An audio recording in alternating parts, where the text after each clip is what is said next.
and you don't necessarily have to do a banquet or a bake sale or just sell firewood in a park. What if your local foundation did do a riverfront concert festival and pulled it together in 6 months?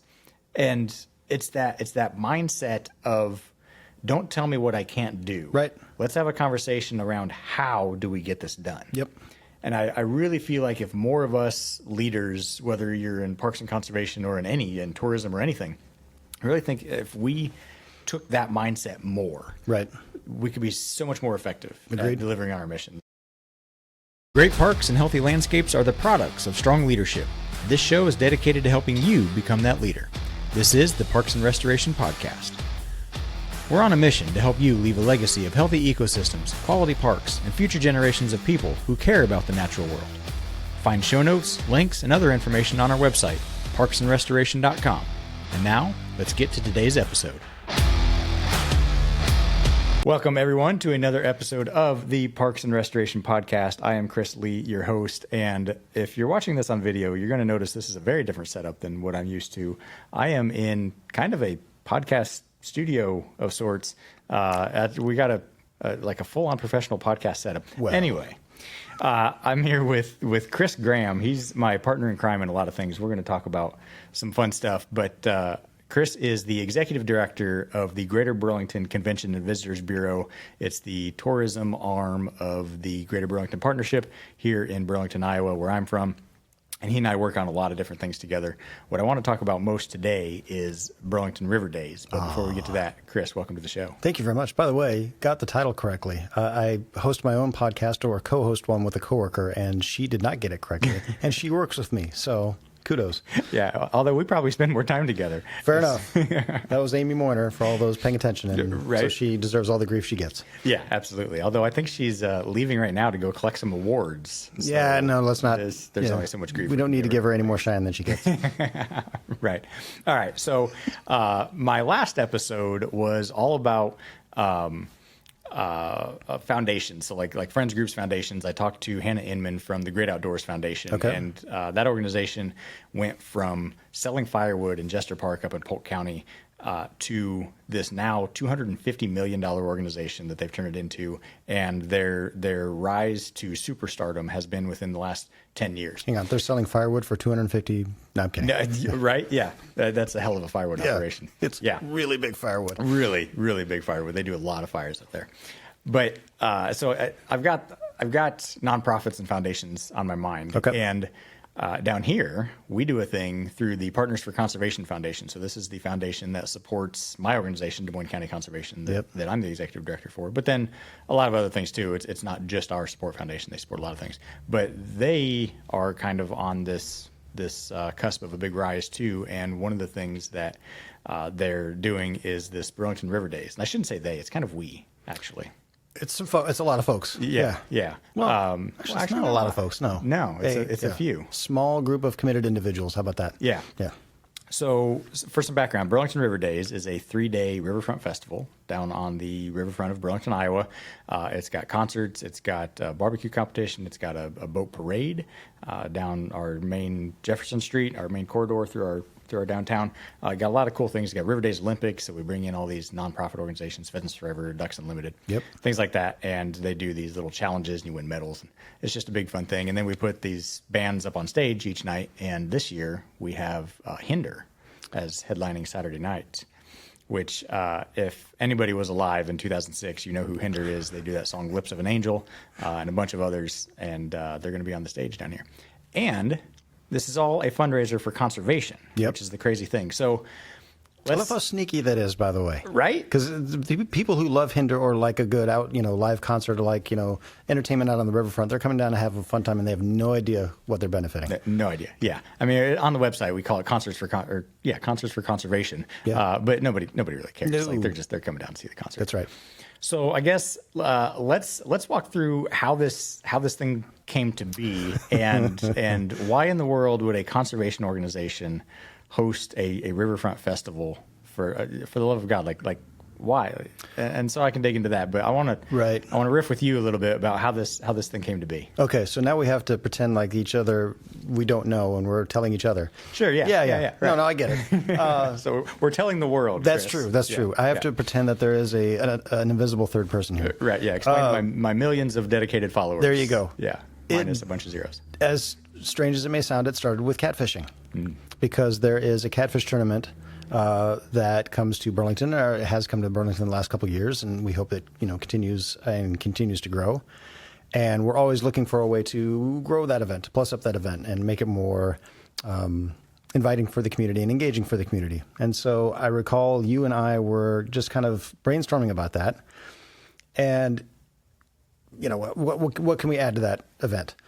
But I think simultaneously, or very near to that, you had this kind of just brain spark, whatever you want to call it. You really wanted to race boats on the Mississippi. Yeah. You see, it'd be fun. Right. If we could rip, somebody's John boat or fishing boat up and down on the Mississippi and race them from bridge to bridge, that'd be a lot of fun. Yeah. So that idea spurred from one of my good buddies, John Mercer. He's actually the chair of our conservation foundation. Yeah. And he's a friend of mine and fellow river rat. We go on the river together all the time throughout the summer. And he's got a place down in the Ozarks, down at Lake of the Ozarks.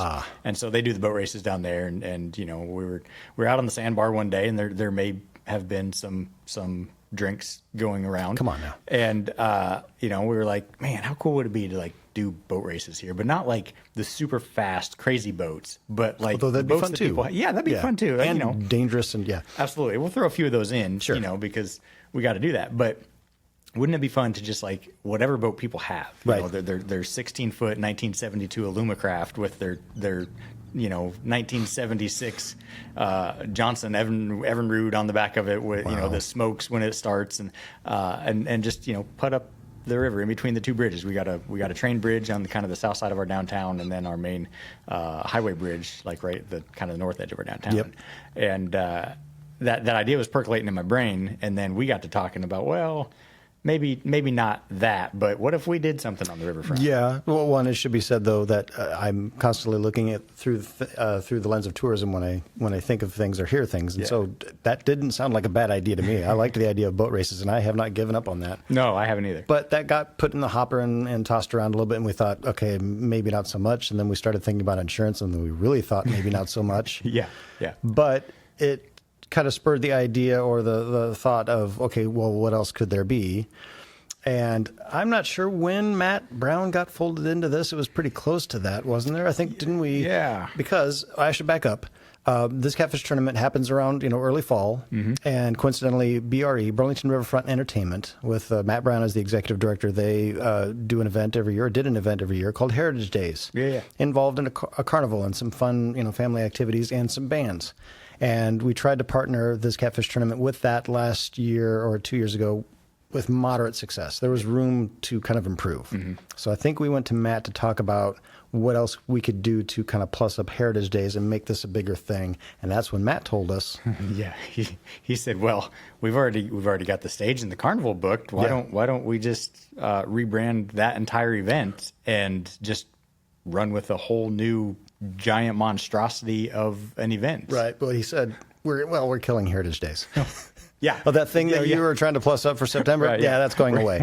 Wait, so you're going the opposite direction. Right. Okay. Yeah. So he's running away from the brand of Heritage Days, and then we come in, and sometimes, and thinking about this now, sometimes I think the universe just smiles on you. Yeah. Because so he's in a position like, I've got this event, it's kind of floundering a little bit. I need to do something, and then here we walk in. We're like, hey, we want to do something to plus up and kind of make a big splash in the community. And it's sometimes I think the universe just puts the same people in the room together, and all of a sudden you're like, oh my God, here we go. Yeah, change is almost always a good thing. But I will say this, for behind the scenes, because I don't think I've said this before. I do recall that meeting distinctly, and we were in Matt's office. I know where I was sitting. And while this idea evolved, and like, oh, well, if it's not going to happen in September, could we do something in June and target around this area? And then it would grow. And there's this like avalanche of, snowball rolling downhill of great ideas. And I was in the room going, yeah, but September. I still need to plus up this event. Anyway, but yes. Yeah. So the long and short of it is we ended up walking away from the September idea. Yeah. And you just did something completely separate with the catfish tournament. Yeah. And so we we didn't call it River Days at the time. So I think then we're like, okay, let's do something in June. Yep. But this was not very far before June that we were having these conversations. This was in the winter, I think. It was. I don't recall if it was November, December, but it was, yeah. Yeah. And so we're like, oh yeah, we're going to do this. They're going to do this thing in June. And so we're like, we should probably get some people in the room. Yeah. Right. And I called John, and who I was originally talking to about boat races. I'm like, Right. hey, what if we did this River Days thing, or this big festival on the riverfront? And he's like, yeah, sure, I'm in. I'll join the committee. And then he invited a friend of his, and I don't know. We ended up with like 5 or 6 people. Yep. In the room. Lance And they're Beckman, like, Katie Frazee. Yep. By the way, how serendipitous is it that the people that coincidentally, I shouldn't say coincidentally, there's a reason that they were talked to. Nobody amongst the people, and I'm probably the most pessimistic in the bunch. Nobody said, we're nuts. There's no way we could do this. Yeah. Don't even try. Right. Everybody got around the table and went, Yeah, here, hold my beer. Yes, exactly. Yeah. And so we decided to launch this big event, and they're all kind of outdoorsy people, and I said, what if we did this because we didn't know who was going to own the event. Yeah. At the time, Among many other things we didn't know. yeah. Yeah. And so I said, what if we ran this through our local conservation foundation, because I'm, as the conservation guy here, the county conservation guy, I'm looking at declining budgets, Yep. and I'm trying to get clever about how can I generate revenue that doesn't come from the tax base? Right. Because I kind of see how the trend is going, and I just, for years now, I've been trying to figure out, all right, how do I find different revenue sources? And I identified working with our local foundation was going to be a great way to do it, our Yep. local nonprofit, and because they've got opportunities to do things that we as a public entity do not. True. And so I said, what if we ran it through them? And so I took it to the board, of which John was on that board, and some others, including one of the board members for Burlington Riverfront Entertainment, which was going to be the entertainment Yep. provider, Matt Brown's board member. She was on the Partners for Conservation Foundation board too. So it's funny how like everybody's Interconnected somehow. interconnected. Yeah. But it should also be said, this wasn't the original thought. When we were in Matt's office kind of bouncing ideas, and this idea manifested, this idea of doing an event in June and growing from there, I don't think in the back of your head you weren't thinking, oh, this is a creative way to fundraise for the Partners for Oh, yeah, no, Conservation. no. It came, Yeah, but yeah. this is how thought streams kind of connect, Right. Yeah. Yeah. And again, it's like the universe throws you an opportunity. Yep. And so I saw an opportunity, and so I went to everybody and I said, what if we did this through the Conservation Foundation? And they're all like, yeah, that would be awesome, Yep. because then proceeds from this could support conservation in parks and outdoor recreation. And there's this big project we want to do on the riverfront. There's this building we want to save. Yep. And that's all via this foundation. And I want to add, because I think it should be said, at no point that I recall anyway, with anybody that was sitting around the table, none of this was a money-making endeavor. I mean, the idea of Partners for Conservation really came about to the rest of us because there needed to be an operating entity. There needed to be somebody we who needed kind of fiscal ran agent. the thing, fiscal Yeah. agent, yeah. But it wasn't about, hey, let's do this thing and let's make this money and do this. No, it was literally like, that'd be kind of fun. Yeah. I think a lot of people would like that. do this cool Yeah. thing for the community. Yep. Yeah. And so bam, there it was. And so I think we had our first actual committee meeting in January. Sounds about right. And we're like, yeah, let's do this. And I don't know how, I don't even remember how we got on the idea of we're going to bring in like a big band. I think that was knew. you.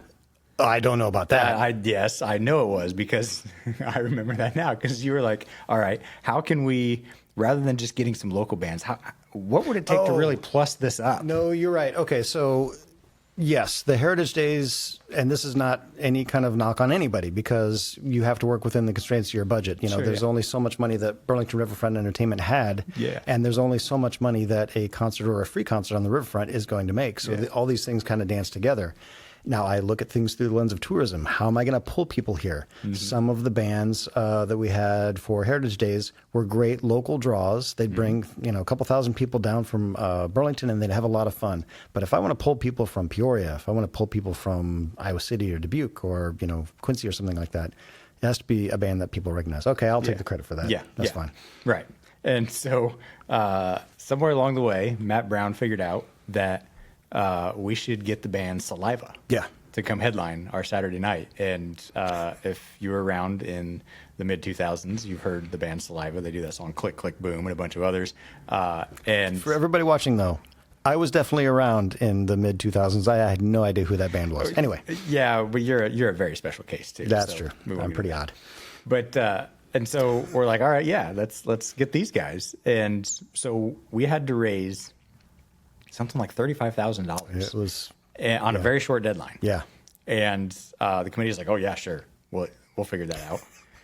And like nowhere along the way, just like you said, nowhere did anybody say, "Oh, we can't do this." Not internally. Not internally, One, it yeah. should be said that all of these conversations that he's referring to were all sitting around a table where there was no alcohol. We're at lunch. We're completely stone cold yeah. sober. So internally, everybody's like, yeah, how do we make that happen? We'll figure it out. But some of the best things happen when you have a lot of people who their first instinct is, well, how do we make that work? Yeah. Because we all know we've met some people who their first instinct is go, well, that's not going to work, or you can't do that. Right. Or, Yeah. None of those people were around the table. Right. And I think that's probably to our credit a little bit of we recruited the type of people that don't like the word can't. Yep. That they see the word can't as a 4-letter word. Yep. And that's why I wanted to have this conversation. So for those listening or watching, in that, like, yeah, the story is about a riverfront festival put on, but it's more about the people that came together and the leadership that was brought into the room, and this idea that one, we can do something crazy and off the wall, Yeah. and you don't necessarily have to do a banquet or a bake sale or just sell firewood in a park. What if your local foundation did do a riverfront concert festival Yep. and pulled it together in 6 months? And it's that mindset of, don't tell me what I can't do. Right. Let's have a conversation around how do we get this done. Yep. And I really feel like if more of us leaders, whether you're in parks and conservation or in tourism or anything, I really think if we took that mindset more, Right. we could be so much more effective Agreed. at delivering on our missions. And certainly it worked with this. So we had to raise, I think, $35,000 in 48 hours because Matt was like, I'm going to have to put a deposit down. That's true. And so I went to the CVB. Yeah. And I asked for money from the CVB, and I remember those conversations. That was a Zoom call. Yeah. And I remember one of your board members, local guy, big community supporter, but he was Yes. involved with an old legacy riverfront festival, which was called Steamboat Days here in Burlington. It was on for, I don't know, 50 or 60 years or something. It was a long like time. That. Before flooding and a bunch of other things dissolved that event in like 2018.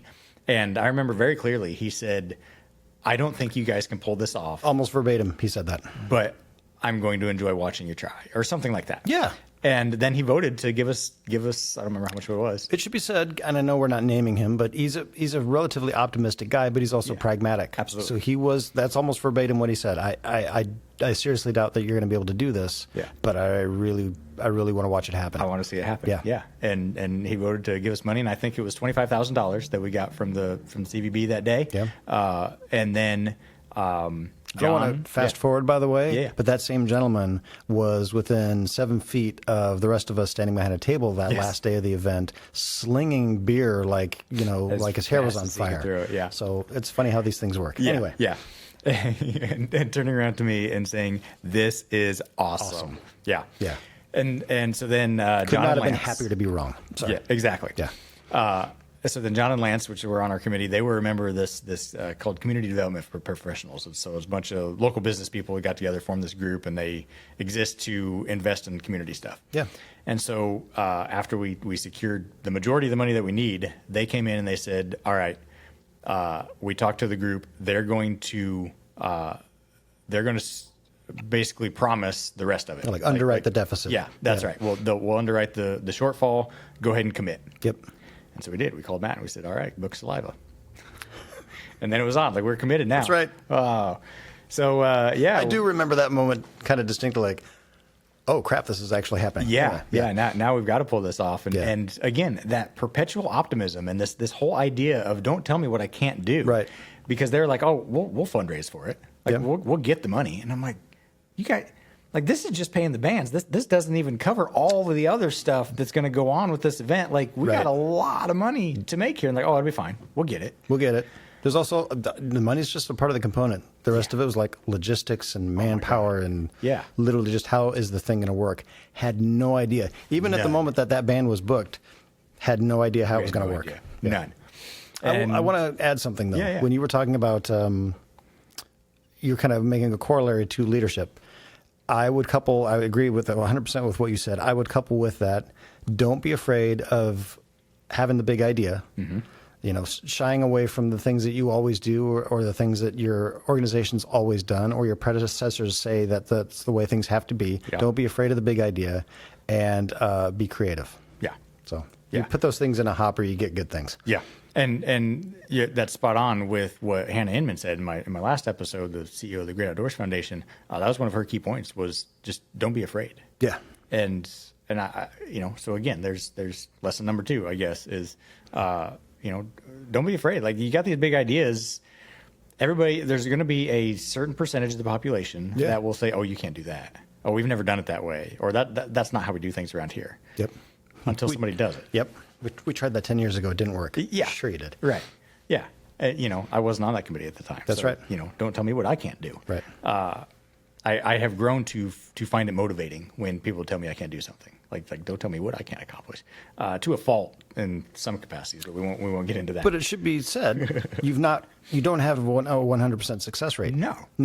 Amy Moyner, aforementioned Amy Moyner, who focuses on downtown businesses, she has a stat that I don't quite recall, but it's astounding how many small businesses fail within the first 3 years. Yeah. It's amazing. Yeah. So you can be creative. Don't be afraid of the big idea. Don't be afraid of doing something that everybody says you can't do, but understand that it may not work, and that's okay. Yeah. And you will learn and you'll grow, and the next idea will be even bigger and even more successful. Yeah. And I think those of us in public service probably feel this a lot more than those maybe in the business world, because in the business world, it's more acceptable to try things, to bring that entrepreneurial spirit to your organization. In government, no. Generally not so much. And so this is where I am trying to bridge that gap with between the kind of the slow churn of government, the way it works, but then also this entrepreneurial mindset and this ability to kind of be fast and flexible and try new things. That's where the foundation comes in. Okay. Because they can do that.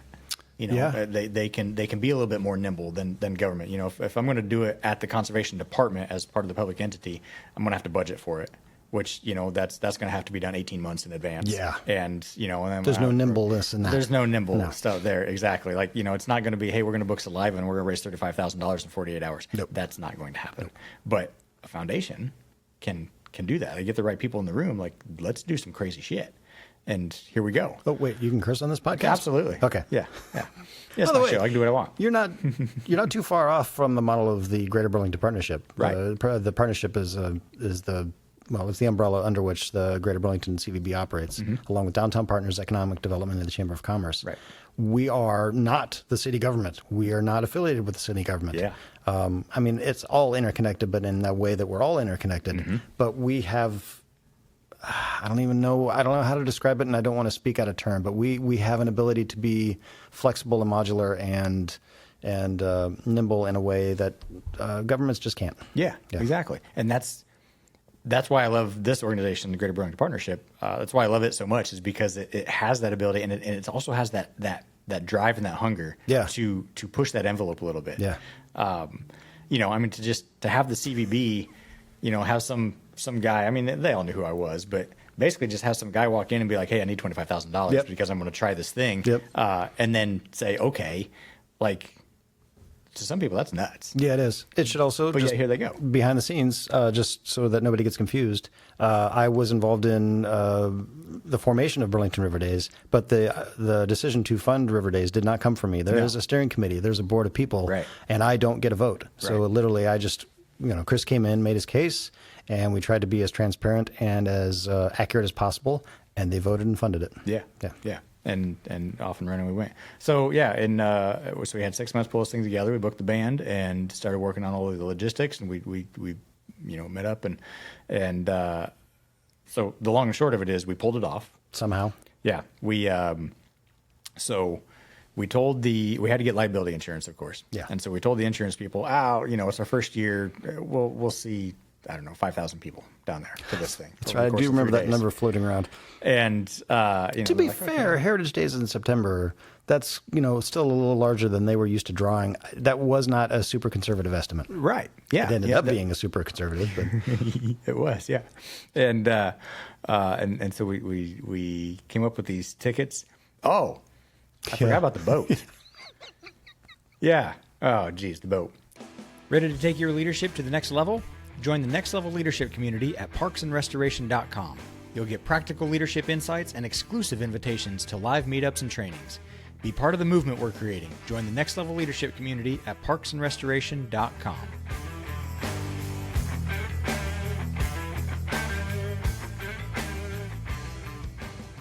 So there's this boat. There's this boat. Somewhere along the way, we had this idea because it's a nonprofit, and nonprofits do like raffles and giveaways. Yeah, right? but I think this was your idea. It was, yes, Okay. it was, among many. So one of the ideas that I had been kind of cultivating in my brain on ways that the foundation could, or just cool things that could happen either in associated with this event or just that could plus up the foundation was to give away a boat.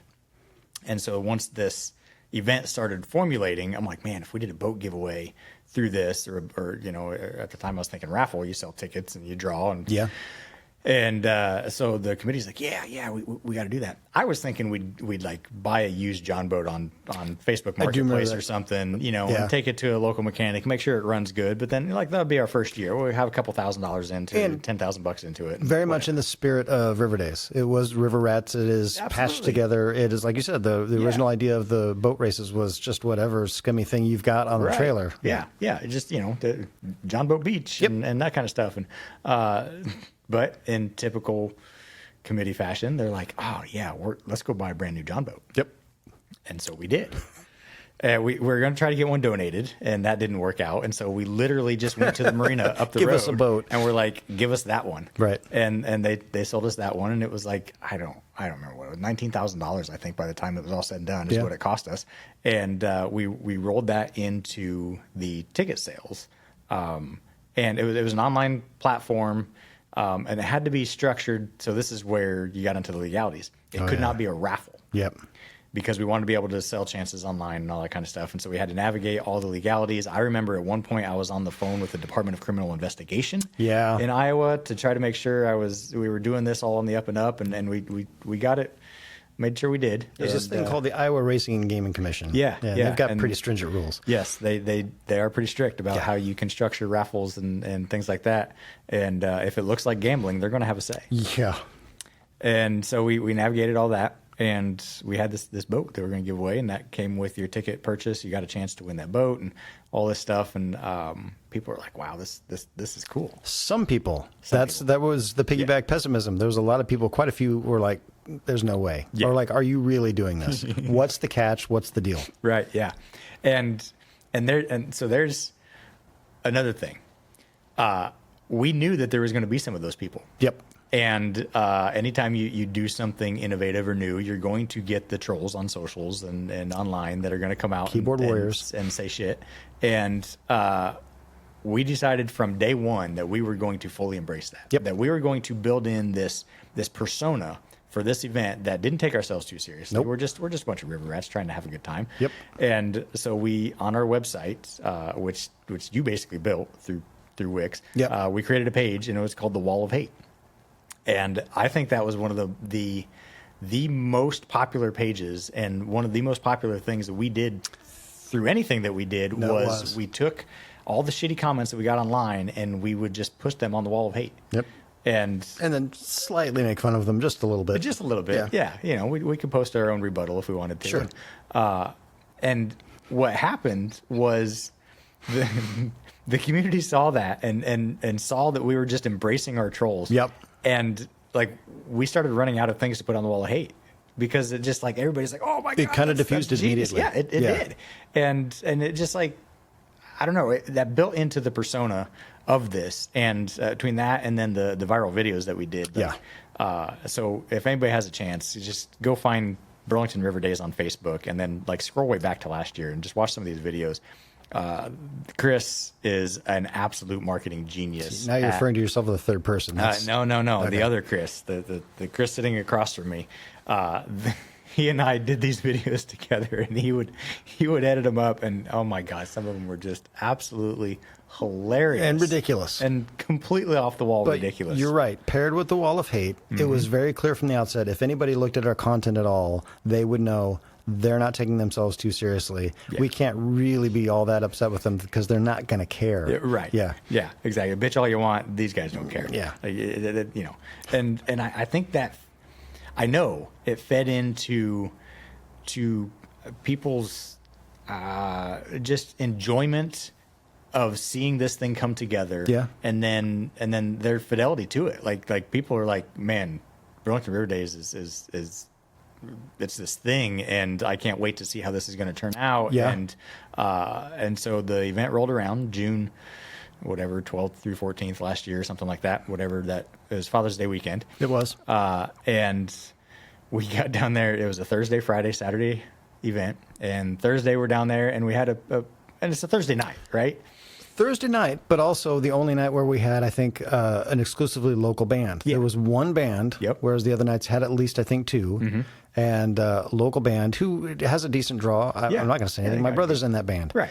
But trust me, I've seen them play concerts on the riverfront before. It's not usually a huge draw, not because of the band. It's just a Thursday night. Right. It's on the riverfront. You're not at a bar. It's not like you can come and go. It's a thing. Yeah. And it's not usually that huge. Yeah. And However... And people just kept coming. Yeah. And coming. And then we're like, it's fucking Thursday night. This is Thursday, right? It is Yeah. Thursday. And There's a lot of people here. Yeah. Yeah. And so we were blown away by Thursday night, and we knew immediately that we weren't going to have enough beer tents. Right. So we're like, all right, guys, the guys over there at BRE were like, you need a second beer tent for Friday, or people are going to burn this place down. And like they had this VIP area, so it was a free concert. Yep. So, you could come down to the grounds and see the show, but if you wanted in the VIP area close to the stage, you bought the ticket for that, right? And by the way, I'm very proud is maybe not the right word. A significant percentage of the people who enjoyed the concerts last year did not pay a dime to listen to the music. Yeah. And that was, again, part of this whole personality that we're building into this event was we wanted it to be welcoming and inclusive, and like anybody in the community, anybody that comes here wants to go down and experience this thing, just come on down. Community party. Like, great. Yeah, exactly. We're not going to exclude anybody just because you don't want to buy a ticket or you don't feel like buying a ticket or you can't afford it. And so Thursday was a success. Yep. Way more people than what we thought. And then Friday rolled around again, really big crowd. Yep. And we had our VIP area fenced off with plastic snow fence, held up by these stands that were welded together out of conduit And fixed to nothing. zip tied. Yep. And they were welded together by a financial advisor. Lance on our committee is a financial advisor. I love how you say that like it can't be handy. He's a financial I know, advisor. Come on, exactly, guys. right? Yeah, barely knows what a tool is. And Which is not true. No, he's actually a pretty handy guy, and he's got a nice shop behind his financial office, actually. But like anybody could have just been like, you know what, this isn't going to hold me back. True. But everybody behaved themselves. If you think about it, though, in hindsight, not that we didn't know it at the time, but it's really beneficial to ad hoc something like that when you don't know what you're doing and you embrace it and you make sure everybody knows that you don't know what you're doing. Because we could have an event that was held together with snow fence and zip ties. Yeah. And nobody second guessed it because Nobody. Yeah. Yeah. And what do we know? We don't know any better. exactly. It fit the persona. Yeah. And we had no security. Like No. I think we had a couple of police officers just touring the whole area, but like we didn't have any like formal security of any sort. And so then Saturday rolls around. And we were, by this point, we're kind of expecting a pretty decent crowd. Like, Yeah, by Friday night, this we're is- like- this is more popular than what we thought it was going to be. And by the time Saliva took the stage, and there was 2 or 3 bands ahead of them, Yep. by the time they took the stage, I was beginning to worry that we hadn't created ourselves a Woodstock situation. Yeah. It was, I mean, the crowd was enormous. The porta potties, the few that we had, Right. They were running out of toilet paper. People were coming up to me like, "There's no toilet paper in the porta potties," and the trash cans were overflowing. And the 6 of us committee members are running around like crazy people trying to figure out Only how people to- running the whole event. Only people. Yeah. There's like 6 of There us. wasn't a mass of volunteers who were clean, no. It was the committee members and their wives and their spouses. That's true. And we're just like, this is the greatest kind of chaos you ever could have. Yes.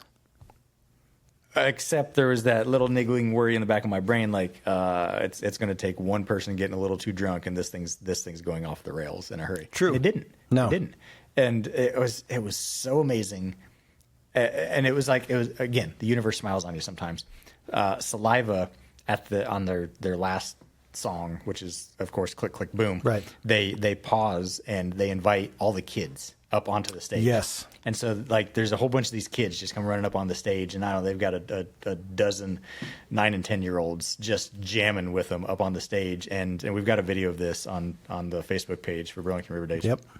And it's in some of our marketing stuff. But it was like the perfect ending to just this chaos thing that was Burlington River Days. There's a massive humanity in front of them. By the way, in the moment, I didn't know that happened. Yeah. Had no idea. Oh, yeah. I was, at the time, just literally physically, I don't know how many hundreds of yards away from the stage. So that far away, anybody speaks into a microphone. So I have no idea what's going on. No idea. So I remember seeing the video afterwards going, oh, kids on stage.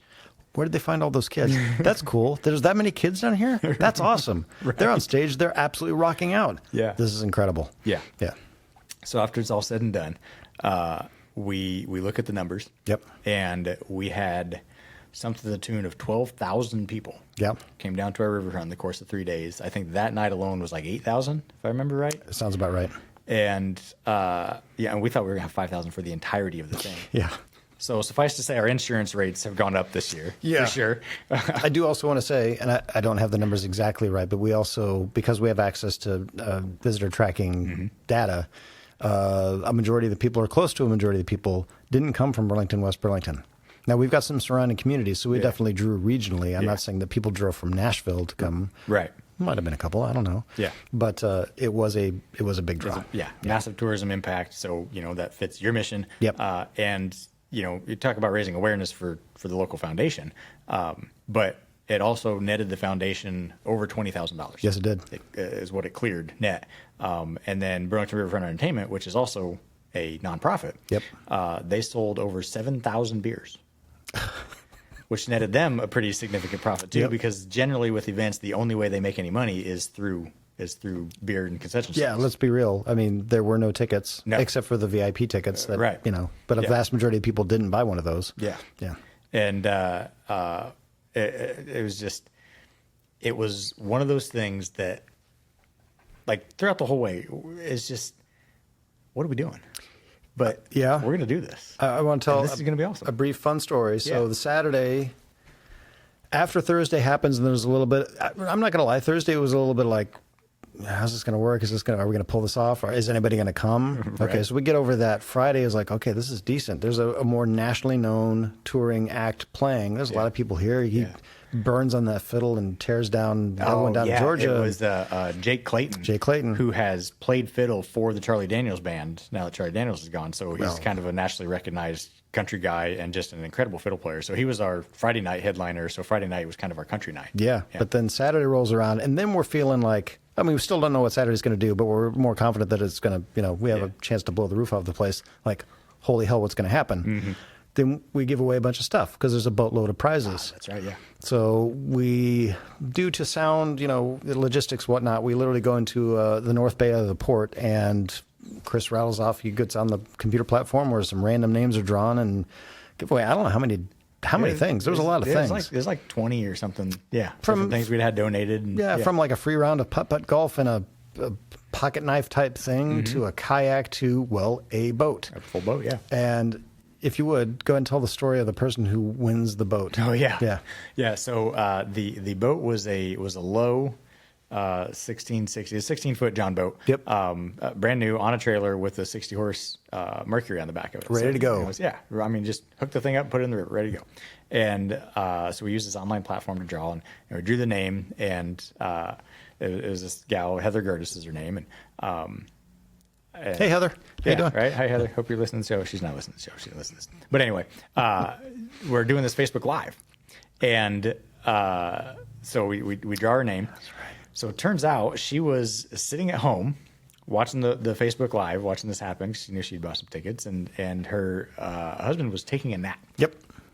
By the way, having bought some tickets the day before, Yeah. on a whim, let's give it a shot. Yeah, sure, why not? We'll throw our name in that hat. And so I read her name off, and I think she just like starts screaming. And he comes flying up out of his nap, and he's like, "What just happened?" She's Bloody like- Murder. She's like, "We won the boat." So he changes his underwear. And so they get dressed. They come on down and come get the boat. We did the whole take pictures and stuff like that. Yeah. But what was cool, again, small community. She is I mean, not so much now, but she was the little sister of a good friend of mine growing up. Really? Yeah. So her older brother Tim, he and I were pretty close growing up. We used to hang out together all the time, and, Okay. and we'd hunt together and stuff. And and this was like 25 years ago. Sure. And so she was kind of the annoying little sister running around, and now here she is Boat coming owner. and winning this boat that we just give away. And I'm like, well, this is cool because I know they're kind of an outdoorsy family and Yeah. stuff. And so, yeah, it was just, it was different. And it was new. It was, dare I say, innovative, but it was, I don't know. It felt just a little bit off the wall, but Yeah. not so much so that you're like, I don't even know where to start. It was new in so many different ways because it wasn't just a concert. Yeah. Now, the event that Burlington Riverfront Entertainment puts on in June every year has the carnival. There was a carnival element to it that yeah. was kind of pre-existing. Right, yeah. But that draws tons of families down there, so that's already there. Right. But it was a concert, but it was also a boat show. Yeah. From the marina. Yep. It was a boat parade. Yeah. It was the River Days Olympics that you mentioned. Right. This year, there's an added component of a barbecue competition. Yeah. So Yeah. there's all these things that are like, it's not just one thing that you're trying to pull. Oh, and plus the concerts. Yeah. Yeah. Oh, and then By the there's way, others too, yeah. being fronted by, and they saw mostly you because you started in the videos, but there were a handful of other people too, none of whom are known for putting on events. None. So there was a whole lot of, what the hell's going on here? Who are these people? What are Yeah. they doing? They're going to do what? Yeah. And there's going to be what? Yeah. I don't think people knew what to think. No, they didn't. And I think Until that they were worked- down there rocking their, Yeah. And I think that worked into our favor a Yeah. little bit. And so we're going into year 2 of Burlington River Days. It's happening June 11th through 13th. And, this is a little bit of a different kind of episode, but I think there's so many lessons here that park leaders and conservation leaders can take away, because we're all, a lot of us out there and a lot of you listening are probably supported by a local foundation, or you Yep. got a friends group, or you wish you had one. And I wanted to share this story because, one, I invite you to come to River Days. It's a good marketing aspect for me. But two, like, don't be afraid to just try something off the wall. Yep. And I know some people are probably having questions like, what's the conservation director doing, and putting on a riverfront festival? And I was very open with my board and the county board of supervisors. I'm like, look, this is consuming a lot of my time. Yep. And I could see how the public would be like, why is the conservation director working on a riverfront festival that's not really in their wheelhouse? It's not even in the county, it's in the city, right? But because it was going to support the local foundation, and both boards recognized that we need to get innovative with some funding. Yep. They said, hey, we don't mind. That's and it's tying people to outdoor recreation. It was tying people to the river. It was embracing the boating community. Yeah. And so in that respect, that's outdoor recreation. So that does fall within our mission at the conservation department. And so, but it was kind of fringe. And I was just texting a friend yesterday, Jeremy, who's normally the co-host on the show, but he's got a new baby at home, and so he's kind of off the show now for a while. But he and I were just texting yesterday, and we were kind of riffing on this whole concept of foundations and the episode that I'd just released. And I said, I am growing more and more convinced that the opportunities exist at the fringes. And what the Great Outdoors Foundation has done is they have fully embraced the fringe. They're not just the contracts that they have done, like the agreements that they've done with Polk County Conservation, the way they have gotten staff, the way they have solved problems in such an innovative way. For somebody that's just like, well, this is how it's always been, or somebody who's maybe been in it for a long time, they might look at that and be like, oh, that's really kind of it's kind of towing the line. Yeah. You know, but they do it completely on the up and up. But if you look at the business world, that's how innovation happens. Yeah. Like that's how new things come to market. That's how new things happen, and that's just accepted in the business world. But it isn't so much in the nonprofit and in the public sphere. And I'm growing more and more convinced that that's where success is going to be. That's where we're going to find, as leaders, as parks people, as tourism people, that's where we're going to find our success. That's where we're going to find better mission delivery. That's where we're going to find new ways of doing things that we hadn't even previously considered, that we're like, oh my God, this opens a whole new way of looking at the world and creating opportunities we didn't know previously existed. And let's face it, the obstacles aren't going to stop. The challenges aren't going to stop. Right. It's not really about any particular political climate. I mean, just in general, Yeah. things may get easier or better, but they may also get harder and worse. Yeah. And so if you are not embracing the creative, if you're not embracing the innovative, what's the old Alcoholics Anonymous saying? Doing the same thing over and over again and expecting a different result is insanity. It's insanity. I'm paraphrasing heavily, but something along Right, those yeah. lines. Yeah. Well, if the same way that everybody's been doing things for the last 500 years stops working, do you continue doing it? Right. Or if you don't, what's the alternative? Yeah. Well, you're going to have to get creative. Yeah. Sometimes you're going to have to, push the boundaries maybe a little bit. Nothing nefarious. You be on the up and up. You be transparent. Certainly. And don't be afraid of the big idea and being creative. Yeah. Good things will happen. You may end up having to, take a phone call with, the Racing and Gaming Commission or, the Department of Criminal Investigation to make sure that you are doing it, legally and on the up and up. If you're doing it honestly and for the right reasons, you're always going to win. Yeah. Yeah. And just because you don't know exactly how it can be done, Right. doesn't mean it can't be. Right. And I think that's the big takeaway, and that's why I wanted to have this conversation about a riverfront festival with a bunch of parks and conservation people that follow this show, is because there's a lot of lessons there that I have gleaned and benefits that I'm certainly going to reap as the head of a conservation department through the support that I'm going to get from the foundation that's hosting this thing. And so just if I guess I'll close on that rather than drag this out any longer. There's I should probably summarize what those takeaways were, but now I've forgotten all of them. I don't know. Yeah, whatever. Don't be afraid. Like that. I think that's just, again, this is be the second episode in a row now that I brought that up. But don't be afraid to do the crazy. Right. What's the Steve Jobs quote of? It's something about here's to the iPhone. Oh yeah. The ads that they used to run, like here's to the troublemakers and the crazies, and don't discount them because they're the only ones crazy enough to change the world, or I don't know. It's something like there's that, the old Margaret Mead quote, which is never doubt that a group of committed. You know what I'm trying to say. A small group of committed individuals can change the world. Indeed, it's the only thing that ever has. There it is. Something like that. Yeah. And so don't be afraid to be crazy and come up with this crazy big idea and maybe make it come to life. Well, I think lesson imparted, but I love the idea that there's a bunch of people watching this or listening to this podcast, and next year there are 15 new music festivals run by conservation departments across the state, and a bunch of people coming down to the Busted Cup on May 15th to drink a beer that is completely dedicated to River Days. You like how I just threw that in at the end, huh? Yeah. Okay. See, this is why Chris is my head of marketing. We haven't even Come drink some beer. Yeah. So speaking of crazy, Yeah. So for this year's Burlington River Days, we've partnered with a local brewery, and they're making a custom beer specifically for River Days, and it's called River Water. Yep. It just rolled off the big vat yesterday. Quite literally they're yesterday. throwing it in cans, and I tested it out, and it's quite tasty.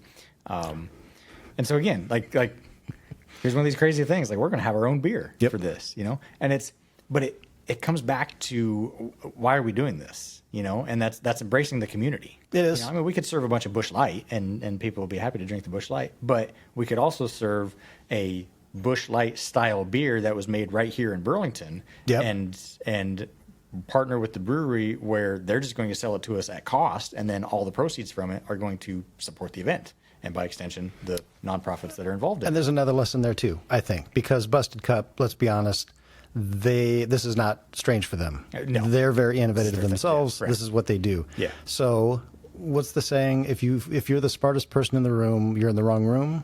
I've heard that one before. Yeah, that's a good one. I Well, like a that. tie back to this would be if you're in a room with a bunch of people and none of them are creative, none of them want to push the boundaries, none of them want to do anything different than you've ever done before, then find a new group of people. Yeah. There are Busted Cups in your city. There are. Absolutely. There Yeah. are people who are willing to go, I don't know, but let's try to pull it off. Yeah. Those people exist. Go find them. Yes, exactly. Bring them into your ecosystem and do something crazy. Yep.